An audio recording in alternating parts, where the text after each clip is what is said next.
আচ্ছা, কখনো ভেবে দেখেছো যারা থাকার তারা ঠিকই থেকে গেছে? হ্যাঁ, যারা থাকার তারা থাকতেই আসে।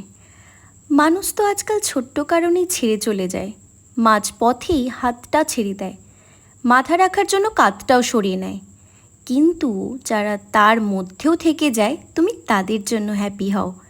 আমরা আমাদের স্বভাবেই মানুষের জন্য অনেক কিছুই করি, আবার এক্সপেক্টও করি তাদের থেকে কিছু রিটার্ন পাওয়ার। কিন্তু যদি না পাই, তখন আমাদের মন খারাপ হয়ে যায়। আর যাদের জন্য করি তারাও হয়তো মনেই রাখে না তাদের জন্য কি কি করেছি বা কি কি করলাম। একটা সময় তুমি যদি না কিছু করতে পারো, তাহলে হয়ে যাও তাদের কাছে মস্ত বড় দোষী। তাই এক্সপেক্ট করাটা বাদ দাও।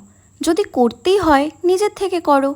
আর জানো তো, জীবনে ভালো থাকার প্রথম শর্তই হলো নিজেকে ভালোবাসা।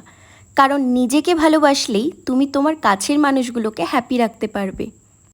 আর এত কিছুর পরেও কিছু মানুষ কিন্তু আমাদের পাশে সারাটা জীবন থেকে যায়। তাই তুমি তাদের জন্য হ্যাপি হও, তাদেরকে সারা জীবন তুমি আগলে রাখো।